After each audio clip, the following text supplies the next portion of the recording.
السلام علیکم، آپ دیکھ رہے ہیں ہو کیا رہا ہے. میں ہوں فیصل عباسی، میرے ساتھ موجود ہیں عارف نظامی صاحب. بہت شکریہ نظامی صاحب آپ کا. آج کے پروگرام میں ذکر کریں گے جے آئی ٹی کا، اور جے آئی ٹی کو لے کے جس طرح پچھلے 2 دن سے بحث جاری ہے، بھونچال بپا ہے. کل جب علی زیدی صاحب نے پریس کانفرنس کی، اس کے بعد پیپلز پارٹی نے بھی جواب دیا، لیکن رات جو ٹاک شوز ہوتے رہے اس پہ دونوں جانب سے اپنے دلائل اور اپنی صفائیاں دی جاتی رہیں. لیکن ایک اچنبے کی بات کی علی زیدی صاحب نے جب ان سے پوچھا گیا آپ کے پاس یہ جے آئی ٹی رپورٹ کیسے آئی، کہاں سے آئی، تو جواب میں انہوں نے کیا کہا. 2017 میں نظامی صاحب جے آئی ٹیز گھر پہ پہنچ گئیں اور اوپر لکھا بھی تھا کہ بیسٹ آف لک. اس کے جواب میں آج سی ایم سندھ مراد علی شاہ صاحب نے کیا کہا ہے، یہ بھی دیکھیے. کوئی موٹر سائیکل پہ ان کے چوکیدار کو دے کے چلا گیا. اب اللہ تعالیٰ ان کو کوئی عقل دے کہ اس طریقے سے ایک ذمہ دار آدمی کوئی راہ چلتا ہوتا، اس کو بھی اتنی غیر ذمہ داری اتنے امپورٹنٹ کیس پہ کوئی نہیں کرتا جتنی غیر ذمہ داری علی زیدی نے کی ہے. اس میں لگتا یہ ہے، مجھے لگتا یہ ہے، اگین یہ میرا اوپینین ہے، ہم نے ڈسکس بھی کیا ہے کہ جو ملزمان ہیں ان کو یہ فیور دینے کے کوئی چکر نہیں. جے آئی ٹی ٹریل تو علی زیدی صاحب نے بتا دیا ہے، لیکن اگر پیپلز پارٹی اس معاملے کو چیلنج کرتی ہے، اور اس سے پہلے شہری رحمان صاحبہ نے ہمارے پروگرام میں کہا بھی تھا، شہری رحمان صاحبہ نے کیا کہا تھا اور علی زیدی صاحب نے اپنی پریس کانفرنس میں کیا جواب دیا، یہ بھی دیکھیے. استعفیٰ تو بالکل ہی مطلب پورا بنتا ہے، لیکن ان کو تو جواب بھی دینا ہوگا کہیں ڈیفامیشن کیس نہ ہو جائے.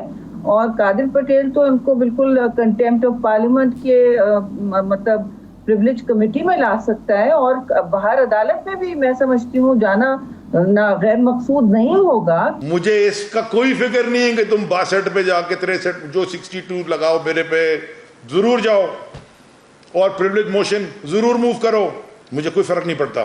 نظامی صاحب، علی زیدی صاحب جو کہہ رہے ہیں کہ ان کے گھر پہ کوئی جے آئی ٹی دے گیا، لیکن اس کے بعد 3 سال یہ عدالت میں بھی گئے، اور 2020 میں جنوری میں فیصلہ آتا ہے، عدالت حکومت کو کہتی ہے پبلک کر دیں.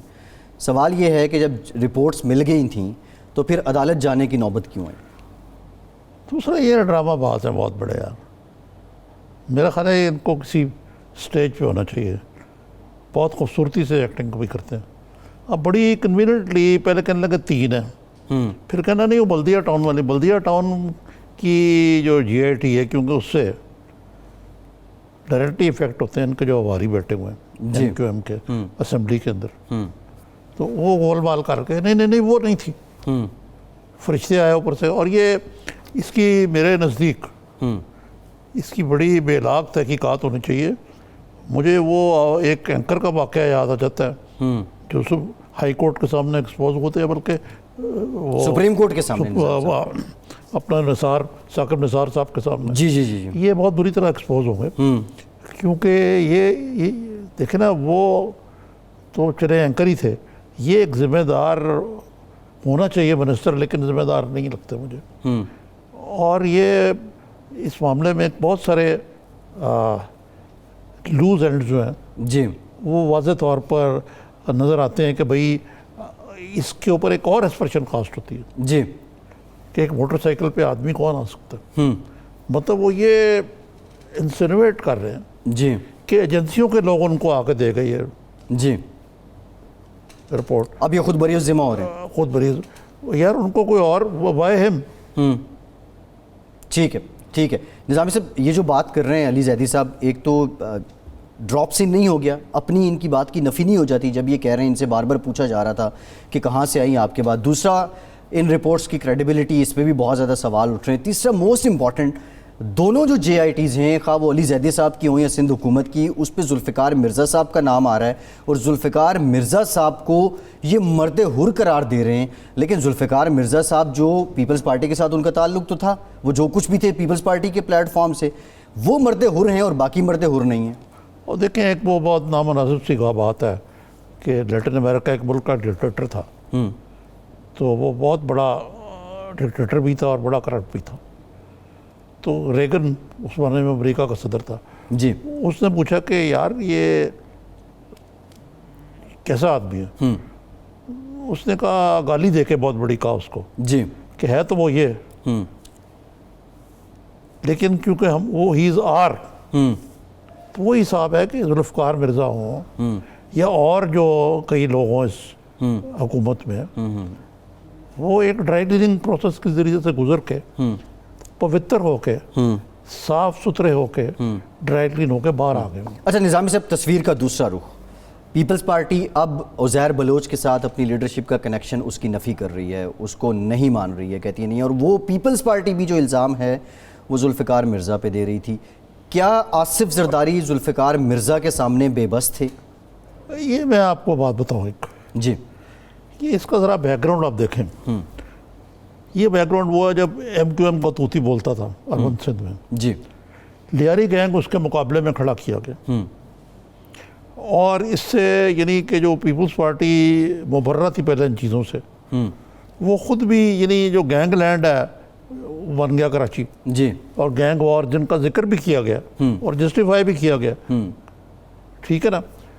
اب اس جنگ کے اندر میرے خیال سے ہولیور انداؤ تو کوئی بھی نہیں ہے.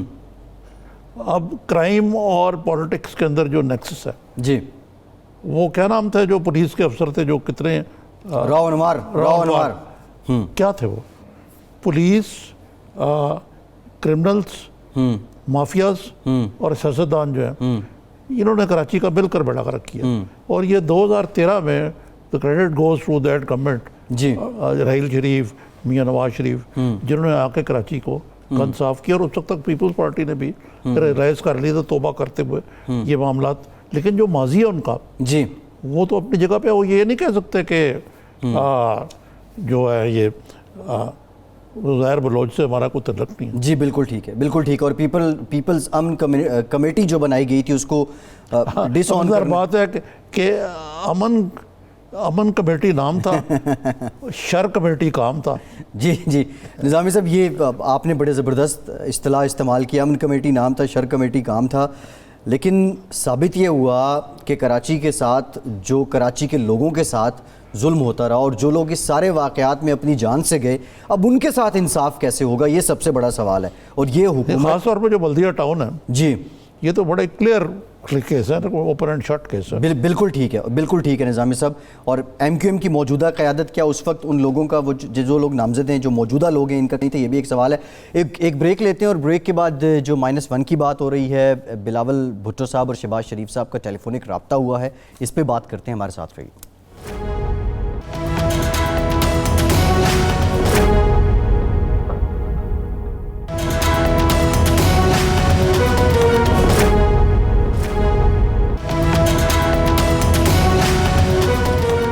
بریک کے بعد ایک بار پھر سے آپ کو خوش آمدید کہیں گے. ڈاکٹر مصدق ملک صاحب نے بھی ہمیں جوائن کیا ہے، مسلم لیگ نون کے سینئر رہنما ہیں. ڈاکٹر صاحب بہت شکریہ آپ کے وقت کا. آپ کی طرف آتے ہیں، آپ سے گفتگو کرتے ہیں. بلاول بھٹو صاحب لاہور آئے تھے، یہاں انہوں نے پریس کانفرنس کی تھی، اور ایک سوال انہوں نے چھوڑا تھا کہ شہباز شریف صاحب کب APC بلائیں گے. آج ٹیلی فونک رابطہ تو ہوا ہے شہباز شریف صاحب اور بلاول بھٹو صاحب کے درمیان، لیکن بلاول بھٹو صاحب نے کہا کیا تھا، یہ دیکھیے. بالکل امید کرتا ہوں کہ مسلم لیگ نواز ویسے ہی کردار ادا کرے گی جیسے کرنا چاہیے اپوزیشن میں. بہت اہم کردار ہمارا leader of the opposition Shehbaz Sharif صاحب کا ہے. ہم بھی امید رکھتے ہیں کہ جلد ہی شہباز شریف صاحب ہم سے رابطہ کریں گے اپنا APC کے لیے. جی نظامی صاحب، بلاول صاحب کی امید تو پوری ہو گئی ہے، شہباز صاحب نے رابطہ بھی کر لیا ہے، لیکن APC والی بات ابھی ادھوری ہے. امید کہیں امید موہوم ثابت نہ ہو. جی میرے خیال سے پوچھ لیتے ہیں اپنے مہمان سے. بالکل ٹھیک ہے. جی ڈاکٹر صاحب، یہ بتائیے مجھے کہ میں تھوڑا سی ایلیبریٹ کر دوں جو میں کہہ رہا تھا. شہباز شریف صاحب کو اب چارج دے رہے ہیں اپنی پارٹی کا. جی دوبارہ کہیے گا، معافی چاہتا ہوں میں سن نہیں پایا. میں کہہ رہا ہوں کہ شہباز شریف اپنی پارٹی کا چارج کب لے رہے ہیں؟ جی چارج ہے ہی ان کے پاس. یہ آپ کیسی بات کر رہے ہیں؟ یہ تو ایسے لگتا ہے کہ آپ نے کچھ مذاق سا اڑایا ہے میرا. نہیں وہ غائب امام ہے ابھی تک. جی وہ کچھ بیمار تھے، علیل تھے، آپ کو معلوم ہے.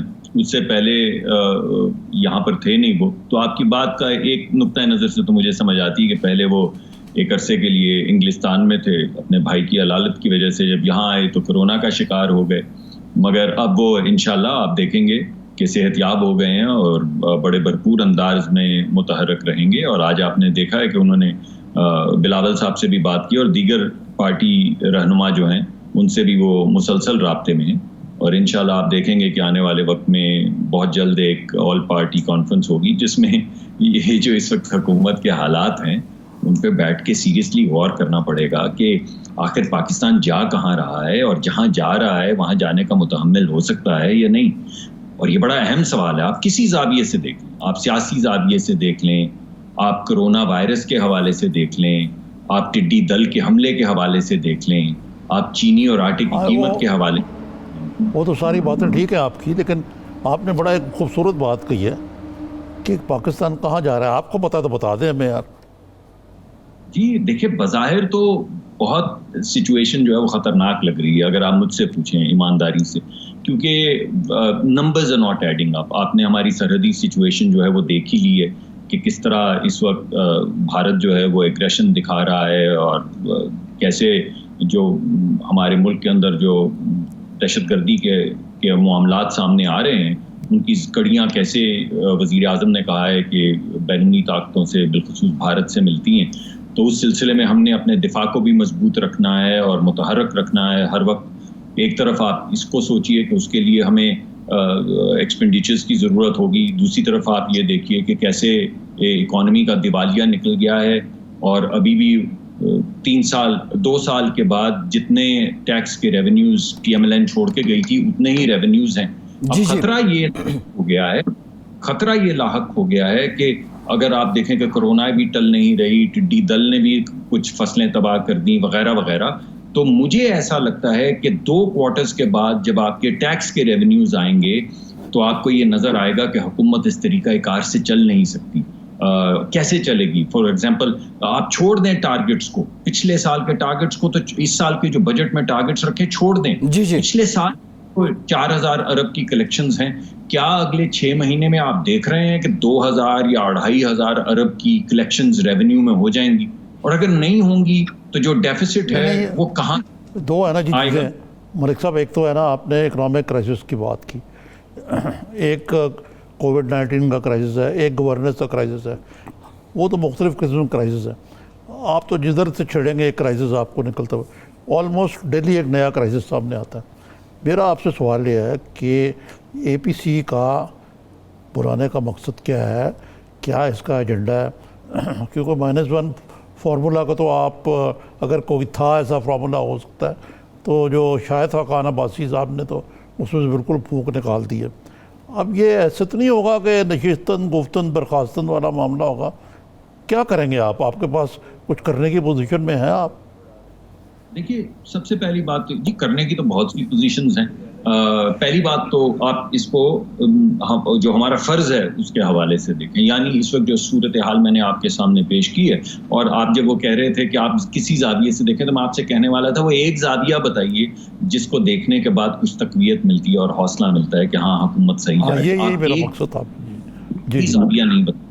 اب ایسے حالات میں ہم نے بیٹھ کے اسمبلی کے اندر بھی اپوز کرنا ہے, ہم نے اسمبلی کے باہر بھی حکومت کے اوپر متواتر ایک وزن ڈالنا ہے جو ہمارا فرض ہے, کیونکہ ہم ووٹ لے کر آتے ہیں اور لوگوں کی جو تکالیف ہیں وہ ان کا نہ صرف حکومت کے سامنے رکھنے بلکہ تقاضا کرنے کا بھی ہمارا فرض ہے کہ یہ تمام تکالیف ہٹائی جائیں. تو ہم سڑک کے اوپر بھی آئین اور قانون کی مطابقت سے حکومت کو اکاؤنٹیبل رکھیں گے, ہم پارلیمان کے اندر بھی حکومت کو اکاؤنٹیبل رکھیں گے. پرابلم ہماری آتی ہے کہ آرڈنریلی تو پارلیمان کے اندر یہ ساری چیزیں ہو سکتی ہیں, مگر پارلیمان کو حکومت کچھ سمجھتی نہیں ہے. ٹھیک, اور حکومت یہ تو بتا دیں نا کہ ایجنڈا کیا ہوگا. یہ ڈاکٹر صاحب یہ بتا دیں, نظامی صاحب بھی یہی پوچھنا چاہ رہے تھے, نون لیگ کا مقصد ہے کیا؟ -1 ہے, اس کو -1 میں کیا بات بالکل اے پی سی میں بات کیا ہوگی, اور نون لیگ کیا چاہتی ہے؟ کیا فیصلہ کریں گے آپ؟ کیونکہ کنفیوز لگتے ہیں لائے اب. ایک طرف تو کہے گی 5 سال پورے کرنے چاہیے ان کو, اور دوسری طرف شاہد خاقان عباسی صاحب کہتے ہیں, جی انہوں نے کہا کہ جی ایک جنازہ پڑا ہوا ہے, مطلب ہے تو ذرا کروٹ سی مثال, غیر مناسب ہے حکومت کو لے کے, اور یہ جب 5 سال تک پڑا رہا تو اس سے اتنا تعفن پیدا ہو جائے گا, اس لیے اس کو دفن کر دینا چاہیے. اس کا مطلب کیا کہ آپ کو تحریک پر چلانے جا رہے ہیں؟ میرا مقصد یہی پوچھنے کا ہے. وہ آپ ایک ہمیشہ کہتے ہیں نا کہ شعر سناؤ, تو اگر حسب حال ہے تو ابھی سنا ڈالوں ایک شعر. پلیز. جی تو وہ شعر یہ ہے جو آپ کے سوالات کا جواب بھی دے گا کہ گھستے گھستے پاؤں میں زنجیر آدھی رہ گئی, مر گئے پر قبر کی تعمیر آدھی رہ گئی. یہ آپ نے گریو پہ بیٹھ رہے تھے جی. لیکن نہیں چاہتے کیا ہیں ڈاکٹر صاحب یہ بتا دیں نا, نون لیگ چاہتی کیا ہے؟ لائے عمل کیا ہے خود نون لیگ اور پیپلز پارٹی کا بھی. پیپلز پارٹی بھی, اپوزیشن کیا یہ تو چاہتی ہے؟ نون لیگ کا جواب دینا نا. دیکھیے میں تو آپ کو شعر کی شکل میں جواب دیا کہ آدھی قبر کی تعمیر جو ہے وہ میں آپ کے سامنے پیش کر دیتا ہوں, باقی آدھی کا احاطہ کیونکہ آپ دانش اہل خرد ہیں تو آپ خود کر لیں گے. دیکھیں بات یہ ہے, میں نے جیسے آپ کے سامنے مقدمہ پیش کیا کہ حکومت ایسے چلنے کی نہیں. اب آپ کہہ رہے ہیں کہ آپ کا مقدمہ کیا ہے. پہلی بات تو یہ ہے کہ آل پارٹی کانفرنس بلانے کا مقصد ہی یہ ہے کہ میں دائیں کی بات کروں, آپ بائیں کی بات کریں, پھر ایسا ایک پروگرام ہو جس میں آپ ہمیں بولیں آپ نے اس وقت دایاں کیا کہا تھا.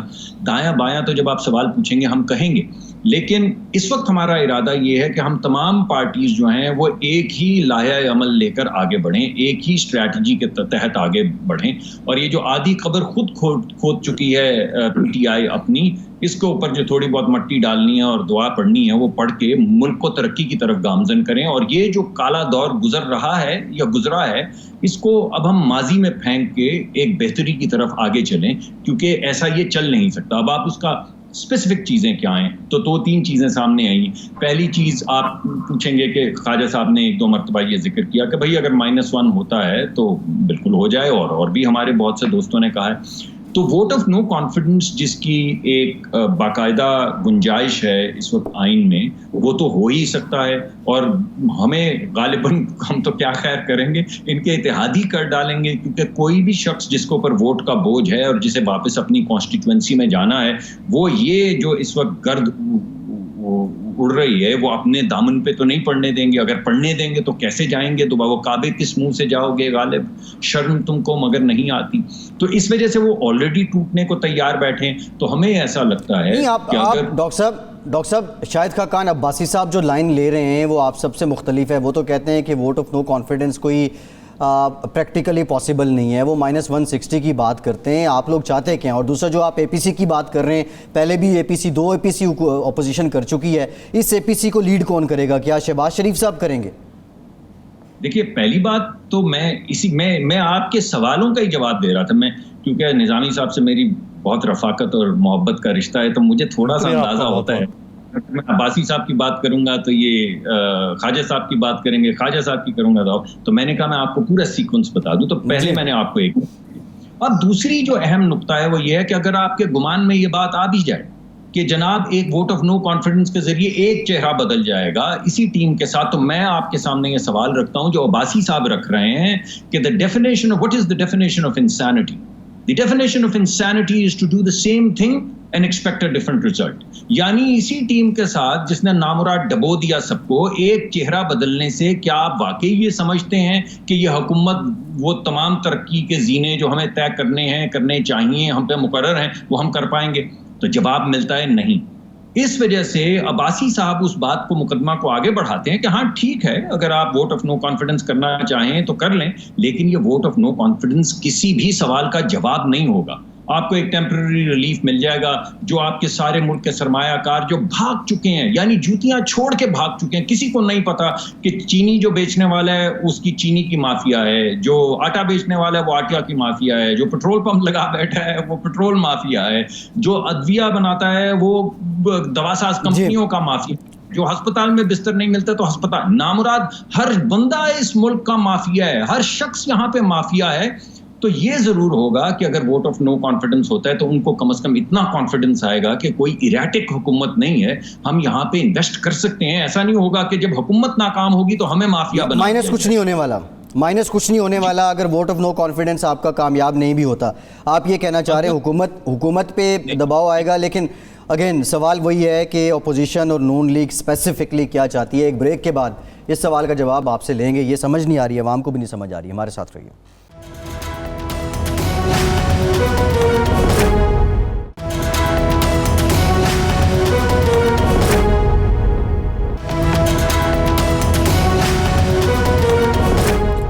بریک کے بعد ایک بار پھر سے آپ کو خوش آمدید کہیں گے. جی نظامی صاحب, مصدق صاحب کی بات تو سنی بریک سے پہلے آپ نے اپنے.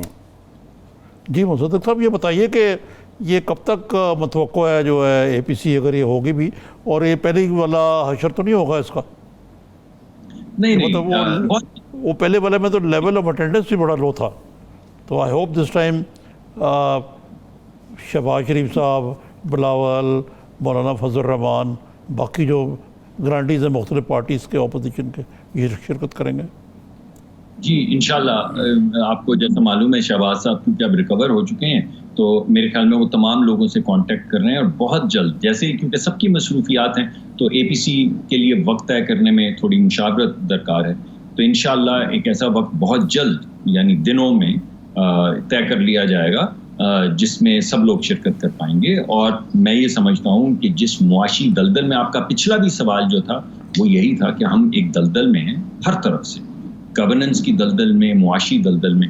اگر کوئی چھڑی پھینکے اور کہے اس کو پکڑ لو تو اس کو پکڑ لینا چاہیے. یہ ہے وہ ووٹ آف نو کانفیڈنس والی یا -1 والی بات جو آپ کو, جس کی باز گشت کبھی کبھی سنائی دیتی ہے.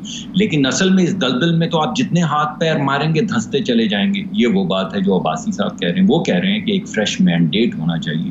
آپ جس کو بھی یہ رسپانسبلٹی یعنی عوام امپارٹ کرنا چاہتے ہیں, جب تک اس کا پورا کانفیڈنس عوام کا ان کے ساتھ نہیں ہوگا, یہ مشکل فیصلے جس جگہ پہ ہم پہنچ چکے ہیں یہاں سے مڑنے کے لیے بہت مشکل فیصلے کرنے پڑیں گے, اور بہت زیادہ فوکسڈ طریقے سے آگے بڑھنا ہوگا. تو وہ جو ہاج پوج ہے اس میں ایسی گنجائش نہیں ہوتی کہ آپ مشکل فیصلے کر کے ایک یکسوئی کے ساتھ آگے جا سکیں. تو وہ یہ کہہ رہے ہیں کہ ہمیں کسی نہ کسی طریقے سے حکومت سے پوچھنا چاہیے کہ آپ خود بتائیے آپ یہ کیسے چلائیں گے. یہ تو نہیں چل رہی, آپ سے چل نہیں پا رہی, یہ کیسے چلے گی. اور میں نے آپ کے سامنے پیش کیا ایک ہائپوتھیسس کہ 2 کوارٹر کے پاس آپ کے پاس نمبرز نہیں ہوں گے تو آپ کیا پیسے چھاپیں گے, آپ کیا فسکل ڈیفیسٹ کو 12-13%, 14% پہ آپ کیا کریں گے, کہاں سے یہ پیسے آئیں گے کہ آپ یہ حکومت چلا سکیں. تو یہ جو میلٹ ڈاؤن والی سچویشن ہو رہی ہے اس سے بچنے کا شاید خاقان عباسی صاحب کے مطابق ایک ہی طریقہ ہے کہ ایک نئے سرے سے سوچا جائے, ایک تعمیری طریقہ کار جو ہے اس کو تمام پارٹیاں بیٹھ کے وضع کریں اور اس کے مطابق ایک مینڈیٹ لے کے آگے بڑھا جائے تاکہ یکسوئی سے ہم کامیابی تک جا سکیں. تو 2 pronged اپروچ بظاہر نظر آ رہی. میں جب تک پارٹیوں کے یہ فیصلے نہیں ہوں گے, آل پارٹی کانفرنس کا میں بالکل آپ کو تبصرہ نہیں کروں گا کہ ہمارا طریقہ کار یا ہمارا لائحہ عمل ہوگا کیا, یہ تو پارٹیاں طے کریں گی. مگر جو 2 چیزیں بات یہ بتائیے کہ یہ آج کل بڑی اڑی ہوئی ہے کہ کوئی وزیر ہیں انہوں نے آپ سے رابطہ قائم کیا کہ ہم ساتھ ہیں, آپ ووٹ آف کانفیڈنس کریں. کوئی اس قسم کا بیک چینل ہے آپ کا واقعی؟ دیکھیں بیک چینل, ہم سیاست کرتے ہیں تو روز تمام دوستوں سے ملاقات ہوتی ہے, یہ تمام ہمارے کولیگز بھی ہیں, دوست بھی ہیں. لیکن یہ میں آپ کو بتا سکتا ہوں کہ جو اضطراب اس وقت آپ کو پی ٹی آئی کی صفوں میں مل رہا ہے, اور بہت سینئر لوگ جو ہیں وہ جو گفتگو جب آپ سے غیر رسمی طور پہ ملتے ہیں یا دوستی میں ملتے ہیں اور جو گفتگو کرتے ہیں وہ بہت خطرناک ہے. یعنی کانفیڈنس بظاہر ایسا دکھتا ہے کہ پارٹی کے اندر سے کانفیڈنس لوز ہو گیا, اور اس کی زندہ مثالیں ہیں. اس کی مثال ہے وہ جو فیصل باوڈا صاحب نے کابینہ کے اجلاس میں کہہ دیا, نام بھی لے ڈالے, انگلی بھی اٹھا دی, یہ بھی کہہ دیا کہ وزیر اعظم پلک نہیں جھپکنے کی, پلک جھپکی تو یہ اچک لیں گے آپ کی گدی. یعنی جب اس طرح کی گفتگو کابینہ میں شروع ہو جائے, جب کابینہ کے اہم اراکین جو ہیں چاہے وہ فیصل آباد سے ہوں, وہ کیا نام ہے ان کا, ہمارے جو ریاض صاحب جو آواز اٹھا رہے ہیں, یا آپ دیکھیے چودھری صاحب نے بھی ہمارے دوست ہیں, انہوں نے بھی 1-2 مرتبہ انٹرویو دیے ہیں جس میں عجیب و غریب باتیں کی ہیں کہ یہ ٹیکنوکریٹ کہاں سے آ گئے ہیں, اور ٹیکنوکریٹ ہیں بھی. ساری حکومت جو ہے وہ ایک عجیب و غریب غیر جمہوری انداز میں چل رہی ہے. تو اس طریقہ کار سے اندر سے بھی کانفیڈنس ختم ہو گیا ہے. یہ گفتگو چل بھی رہی ہے, یعنی کسی نے فارملی یہ رابطہ کیا ہے کہ ہم ٹوٹنے کو تیار ہیں یا نہیں. تو میں آپ سے کہوں گا کہ روابط میں غیر رسمی طور پہ تو وہ روز ہمیں کہتے ہیں کہ ہم ٹوٹے پڑے ہیں, ہمارے ساتھ جو بیتی ہم آپ کو کیا بتائیں. لیکن اس پہ میں آپ کو اس سے آگے تبصرہ نہیں کر پاؤں گا, کیونکہ اگر کوئی ایسا رابطہ ہے تو وہ سینئر لیولز پہ پورا ہوگا. اچھا ڈاکٹر صاحب یہ آپ توڑ پھوڑ کی بات کر رہے ہیں. ایک تو توڑ پھوڑ ہمیں پنجاب میں نظر آ رہی ہے. بزدار صاحب بڑی زبردست گیم کر گئے, آپ کے 6 لوگوں کو ساتھ ملا لیا, اور جب بھی مشکل آتی ہے تو ان کو وہ چائے پہ بلا لیتے ہیں یا ان کو کھانے پہ بلا لیتے ہیں, ایک میسیج آ جاتا ہے. دوسری جو آپ توڑ پھوڑ کی بات کر رہے ہیں, آپ یہ -1 کی بھی یا ووٹ آف نو کانفیڈنس کی بھی بات کر رہے ہیں, ایک تاثر یہ بھی ہے کہ اپوزیشن بھی سیم پیج پہ نہیں ہے. پیپلز پارٹی اور بلاول بھٹو صاحب اور شہباز شریف صاحب شاید وہ اس لائن پہ نہیں ہیں، اور اس کی وجہ یہ ہے، اور ایون ایک تاثر یہ بھی ہے کہ نون لیگ بھی ایک پیج پہ نہیں ہے. آپ کے کارکن آپ کی لیڈرشپ کی طرف دیکھ رہے ہیں لیکن لیڈرشپ مکمل خاموش ہے، اس کی وجہ خواہ عدالت ہو یا کچھ اور ہو. تو یہ ان حالات میں کیسے آپ ایک جاندار اپوزیشن کیسے کریں گے، کیسے مینیج کر سکتے ہیں؟ دیکھیے پہلے تو آپ مجھے تھوڑا سا سمجھا دیجئے کہ وہ کیا بات ہے جس پہ ہم ایک پیج میں نہیں. میں نے آپ کو پورا ایک مقدمہ پیش کیا ہے جس میں نے آپ کو بتایا کہ 2 یا 3 اسٹریٹجیز ہیں اور وہ دروازے خود کھلتے چلے جا رہے ہیں، ہمیں کھولنے کی ضرورت نہیں پڑ رہی ہے. یہ دروازے تو اندر سے کھل رہے ہیں پی ٹی آئی کے، اور پی ٹی آئی کی پرفارمنس اور گورننس کی بنیاد پہ کھل رہے ہیں. مگر آپ جب یہ کہتے ہیں کہ ہم ایک پیج پہ نہیں ہیں تو وہ کیا بات ہے جس پہ آپ چاہتے ہیں کہ میں آپ کو کوشش کروں کلیئرٹی دینے کی کہ ہم ایک پیج پہ نہیں ہیں؟ دیکھیں ڈاکٹر صاحب، میں آپ سے یہ جاننا چاہ رہا ہوں، اگر آپ -1 کی بات کرتے ہیں، ابھی آپ نے شاہد صاحب کا بھی ذکر کیا، کوئی -1 کی بات کرتا ہے تو کوئی -160 کی بات کرتا ہے. دوسرا یہ ہے کہ شہباز شریف صاحب جب سے لنڈن سے واپس آئے ہیں کوئی ایک کام ایسا نظر نہیں آیا کہ مسلم لیگ نون کو یا اپوزیشن کو کوئی وے فارورڈ ملا ہو. صرف ٹویٹ ہوئے ہیں، صرف اس طرح کی رسمی باتیں ہوئی ہیں، کوئی تحریک کی بات تو ہوئی نہیں ہے. لیکن تین چیزیں میں آپ کے سامنے پیش کروں گا. تو پہلے میں آپ کو یہ کہتا ہوں کہ شہباز صاحب نے جتنی کنسٹرکٹیو پالیٹکس اس بدگمانی اور نفرت انگیز جو ایک فضا ہے اس میں جتنی کنسٹرکٹیو پالیٹکس ہو سکتی تھی انہوں نے کیا. انہوں نے آنے کے بعد بھی یہی کہا کہ ہم آپ کے ساتھ مل کے کام کرنے کو تیار ہیں. آپ کو یاد ہوگا وزیر اعظم نے جب ایک ڈیجیٹل وہ ایک آن لائن ایک کانفرنس بلائی تو وہ ہماری بہت ایک اہم میٹنگ ہو رہی تھی، اس کو چھوڑ کر گئے کہ اس میں شمولیت کرنا اور کنسٹرکٹیولی پارٹیسپیٹ کرنا بہت زیادہ ضروری ہے. مگر ہوا یہ کہ وزیر اعظم نے اپنی کہانی سنائی اور اپنے اشعار سنانے کے بعد غزل ختم ہوئی تو انہوں نے سوئچ آف کیا اور بھاگ گئے، اور اپوزیشن آوازیں دیتی رہی ہماری بھی تو سنتے جائیے، نظم ہی سن لیں اگر غزل نہیں سنی. لیکن انہوں نے باری لے لی، ہم بھاگ گئے. اچھا، یہ دراصل بات یہ کہ یہ غالباً شبلی فراز صاحب کا جو بیان تھا نا اس سے متاثر ہو گئے، جس میں کہا گیا کہ جی ایک گروپ ہے مریم اورنگزیب کا، جو مجھے تو بڑی مذاق خیز بات لگتی ہے کہ اورنگزیب گروپ ہے، ایک شائستہ خان عباسی گروپ ہے، ایک خواجہ آصف گروپ ہے، ایک شہباز شریف گروپ ہے، ایک مریم نواز گروپ ہے، ایک میاں نواز شریف گروپ ہے. ہزاروں خواہشیں ایسی کہ ہر خواہش پہ دم نکلے. اب اس کو کیا جواب دیں آپ؟ میں آپ سے پوچھنا چاہ رہا تھا، یہ تو ایسے ہی جملہ معترضہ تھا، وہ یہ کہ یہ اس کو آپ کیسے دیکھتے ہیں، یہ جو JIT والا پھڈا ہے کہ زیدی صاحب کے پاس کو 2017 میں گھر پہ چھوڑ گیا ان کے، اور ان کے احسان خطا ہو گئے جب انہوں نے دیکھا کہ وہ تو JIT کی رپورٹس تھیں. اب وہ کل سامنے بھی آ گئی سب کے. اب کیا کون سی JIT ہے؟ آپ بھی اس چیز کی حامی ہے کہ یہ عدالت کو گھسیٹا جائے اس معاملے میں؟ دیکھیں مجھے نہیں معلوم، میں نہیں سمجھتا کہ سیاستدانوں کو اپنی عوامل جو ہیں وہ ہر نہج پہ ہر موڑ پہ عدالت کے حوالے کر دینے چاہیے. یعنی میں سمجھتا ہوں کہ حکومتوں کو ایک رپورٹ، جو بھی رپورٹ ہے اس کو سامنے لے آنا چاہیے. پرابلم مجھے جو نظر آ رہی ہے وہ یہ ہے کہ اتنی زیادہ ایک پی ٹی آئی کی ناکامی کی وہی وجہ پی ٹی آئی کی کامیابی کی وجہ تھی، کیونکہ پی ٹی آئی نے کنٹینر پہ کھڑے ہو کر ایک ان کی اسٹریٹجی یہ تھی کہ اتنا جھوٹ بولو کہ سچ دکھنے لگے اور سچ سننے دے، چاہے وہ 35 پنکچر ہوں، چاہے وہ فخر الدین جی ابراہیم ہوں، چاہے وہ بریگیڈیئر صاحب ہوں کسی حساس ادارے کے، چاہے وہ کوئی ایک ٹیپ ہو جو ان کے پاس موجود تھی. یعنی کچھ بھی نہیں نکلا، اور آپ وہاں سے چلتے جائیں اور آگے آئیے تو 35 پنکچر بھول گئے آپ. جی میں نے 35 پنکچر کا سب سے پہلے ذکر کیا، شاید کہیں ایک آدھ بعد میں نہیں لگ گیا ہو، لیکن میں نے سب سے پہلے اس کا ذکر کیا. لیکن اس کے بعد دیکھ لیجیے، چاہے وہ فرانسیسی صدر کا ٹیلی فون ہو، چاہے وہ مبارکباد کا فون کال ہو امریکی صدر کا جس میں انہوں نے کہا ہم نے دہشت گردی کا ذکر کیا، ہم نے کہا ہم نے نہیں کیا، چاہے وہ پامپیو صاحب یہاں پر آئے ہوں جو ہم نے اس کے بیان اعلامیہ نکالا اور جو انہوں نے بھارت میں جا کے اعلان کیا ہمارا پڑھنے کے بعد، وہ یکسر مختلف چیزیں تھیں. یعنی کوئی بات ایسی نہیں، نہ بین الاقوامی سطح پہ نہ لوکل سطح پہ، جس میں کسی بھی قسم کی کوئی سچائی ہو.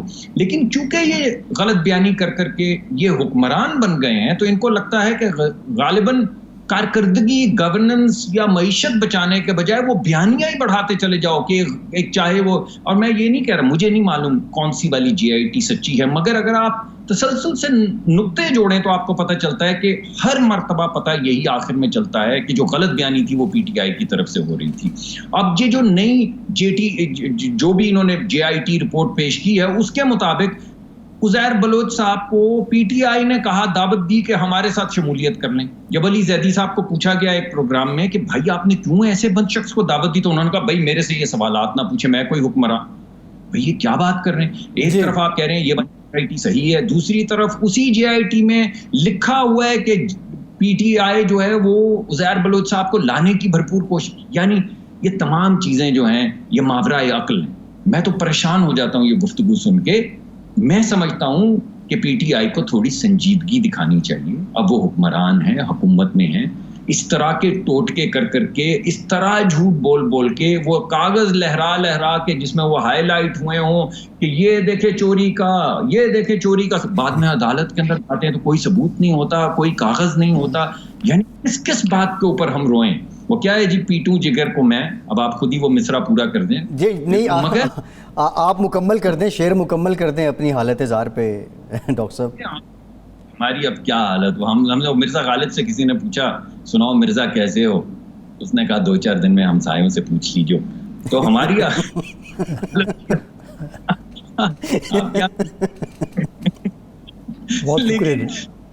عوام کی حالت زار جو ہے, عوام کی حالت زار پہ نظر, تو میں آپ کے سامنے مقدمہ پیش کر رہا ہوں, وہ یہ کہہ رہا ہوں کہ اگر یہ صرف سچ جھوٹ اور ایک نیریٹو, ڈاکٹر صاحب بہت شکریہ, ڈاکٹر مصدق ملک صاحب بہت شکریہ آپ کے وقت کا. ایک بریک لیتے ہیں اور بریک کچھ گورننس سے متعلق بات کریں گے, ہمارے ساتھ رہیے.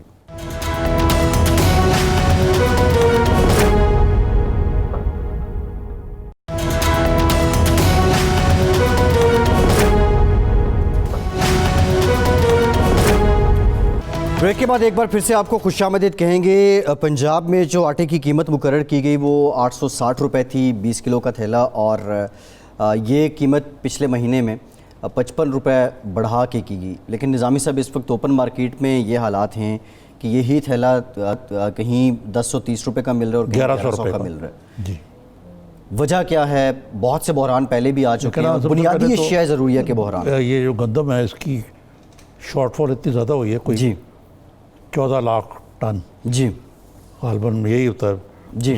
آج ہی آئی یہ خبر. جی یعنی پاکستان جو گندم میں سرپلس تھا پہلے, جی سمجھ نہیں آتی تھی کہاں سٹور کریں اس کو.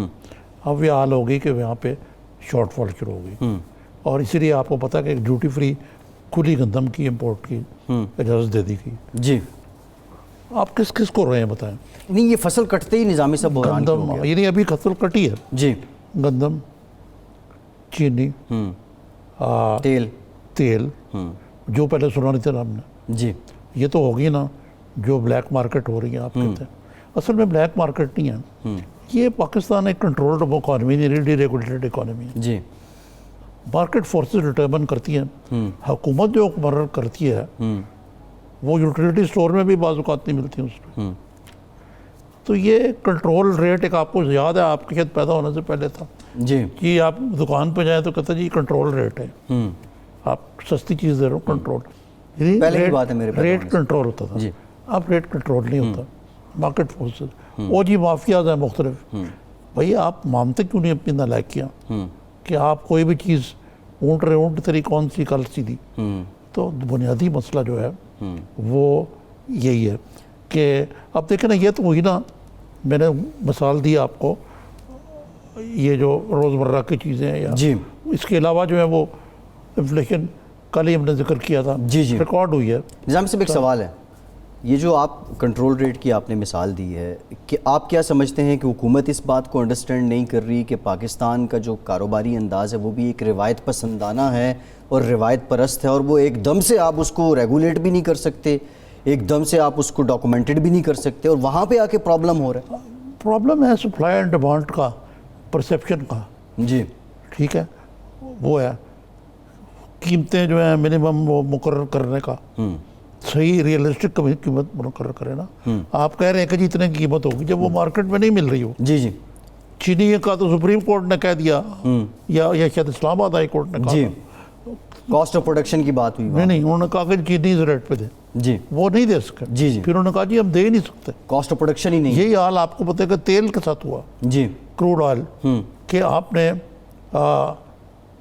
تیل کمپنیوں کو مجبور کرتے رہے کہ وہ لاس میں بچیں کیونکہ اس وقت جب سستا تھا تیل اس وقت امپورٹ کی اجازت امپورٹ نہیں کیا جی پھر اتنا تیل اور ایل این جی بھی نہیں منگائی نتیجہ کہ جو R L N G station ہے جی وہ ڈیزل پہ چڑھنا شروع ہو گئے اور اب آپ دیکھیں کہ جو قصہ ہے پارینہ تھا لوڈ شیڈنگ وہ بھی آج ایک حقیقت ہے کراچی الیکٹرک کا جو حال ہے وہ کرنٹ لگنے سے آج بھی 6 آدمی جو ہے بھی دیکھیں جان سے گئے تو مسئلہ ہے کہ یہ جو گورننس کے ایشوز ہیں اس کمیٹ کے وہ اتنے ہی گمبھیر ہیں اور جو ایک بیسک انڈرسٹینڈنگ ہونی چاہیے مارکیٹ فورسز کی اس کا یکسر فقدان ہے اور بہت سارے ویسٹڈ انٹرسٹ جن کو عمران خان صاحب مافیا پہ کہتے ہیں اس حکومت کے اندر بیٹھے ہوئے پالیسی کنسسٹنٹ کیوں نہیں ہے کیونکہ اوپر وزیر بھی افسر بھی وہ ان کی یہ آپ نے بڑا اچھا سوال کیا آج میں نے ایک چارٹ دیکھا جی آپ پالیسی کنسسٹنٹ کیسے ہو مجھے بتائیں کہ جہاں پہ ایف بی آر کے یہ چوتھا چیئرمین ہے جی ٹھیک ہے ایف بی آر کو مشرف زیدی نام تھا ان کو جو آئے تھے شبر زیدی جی کتنے تمام اور دھوم دھام سے ان کو لایا گیا یہ 5ویں نظامی صاحب 4 بدل چکے کانوں سے 4 بدل چکے نا جی جی وہ کانوں کو ہاتھ لگا دیا جی اب یہ سینسٹیو مسئلہ ہے بڑا جو کور ہے کہ آئی ایم ایف کا ٹارگٹ پورا کرنا ہے سارا کچھ کرنا ہے پورا آپ کیسے کریں گے پورا بھائی جی اچھا پھر آ جائیں آپ بورڈ آف انویسٹمنٹ کہتے ہیں ہم نے انویسٹمنٹ لانی ہے ملک جی اس کے 5 چیئرمین بدل چکے ہیں ٹھیک ہے نا جی کامرس سیکٹری 4 بدلے جا چکے ہیں جی جو آپ کی برآمدات کا حال ہے آج ہی یہ خبر آئی کہ برآمدات نیچے جا رہی ہیں درآمدات اوپر جا رہی ہیں ڈیفیسٹ بڑھتا جا رہا ہے قانون امن عامہ کا گہرا تعلق ہے کون پنجاب میں آئی جی پاکستان کے اب یہاں پہ 4 دفعہ آئی جی بدلے جا چکے ہیں ٹھیک ہے جی اب اگر آپ آگے چلتے جائیں تو چیف سیکرٹری جو ہیں وہ تو خود ہی چلے گئے یہاں سے جی کہ ان کو ریٹائر ہو رہے تھے انہوں نے کہا میں اومبڈسمین بن جاتا ہوں لیکن ظاہر ہے ان کی چیف منسٹر سے نہیں بن رہی تھی تو چلے گئے وہ پھر جو تعلیم کا شعبہ ہے ویسے ہی کچھ نہیں ہے اس میں پہلے اس کے 6 سیکرٹری بدلے جا چکے ہیں تو خیر یہ بہت لمبی لسٹ ہے ہمارے اپنے تیسرے انفارمیشن اسی طرح وزیر بدلیں نظامی صاحب کیبنٹ میں تبدیلیاں آئی ہیں پھر یہ دیکھیں نا یہ کوئی گورننس کا طریقہ نہیں ہے یعنی کہ 26 وزیر ہیں جی 4 وزرائے مملکت ہیں مشیروں کی تعداد 5 ہے اور یہ سب معاون خصوصی 14 ہیں جی فوج ظفر موج ہے پتہ نہیں کیا کرتے ہیں یہ لوگ اور یہ کہنے کو ایک پارلیمنٹری جمہوریت ہے حد تو یہ ہے کہ پارلیمنٹ کے جو وزیر ہیں وہ ہیں پارلیمانی امور کے علی محمد خان صاحب اور وہ بابر اوان صاحب مشیر جی وزیر مملکت علی محمد خان صاحب ہیں وہ خود ممبر نہیں ہے پارلیمنٹ کے نظامی صاحب یہ جو آپ بات کر رہے ہیں اچھا پھر ایک ڈومین کرائسس بھی ہے کہ اپنے اختیارات اور اپنی حد سے نکل کے دوسروں کے معاملات میں جھانکنا اور بات چیت کرنا یہ بھی ایک مسئلہ تو ہے ابھی فواد چودھری صاحب نے جو بات کی ہے کہ جو ریکارڈ میں رد و بدل ہے جے آئی ٹی کو لے کے سندھ حکومت نے اگر ریکارڈ میں رد و بدل کیا ہے تو سی ایم اور چیف سیکرٹری کے خلاف بڑی سخت کارروائی ہو سکتی ہے ظاہر ہے فواد صاحب نے علی زیدی صاحب کی بات کو انڈوز تو کرنا ہے ان کی بات کو کتنا وہ کبھی کرتے ہیں کبھی نہیں بھی کرتے انڈوز کسی کی بات کو لیکن کل انہوں نے کوئی اور بھی بڑی عجیب سی بات کر دی تھی جی کہ جی نواز شریف اور شہباز اور کو الطاف حسین کو واپس لے جی برطانیہ واپس کرے ان کی حوالگی کا مطلب کیا تعلق ہے نہ یہ وزیر داخلہ جی نہ نواز شریف اور ان کا کرائم ہے کہ پھر یہ بھی نہیں پتا کہ یار ایکسٹریڈیشن تو یہ شوٹنگ فرام دا ہپ جو ہے جی اب وزیر خارجہ ہیں اللہ ان کو صحت دے جی شاہ محمود قریشی جی وہ ہر وقت ڈومیسٹک پالیٹکس پہ جی بات کر رہے ہوتے ہیں تو یہ ڈومین کرائسس یہ فری فار آل ہے بہت کم وزیر جو ہیں ایسے جو اپنے آپ کو محدود رکھے ہیں اپنی وزارت تک ٹھیک ہے نظامی صاحب بہت شکریہ آپ کا وقت ختم ہو پروگرام سے اتنے فیصل عباسی کو اجازت دیجیے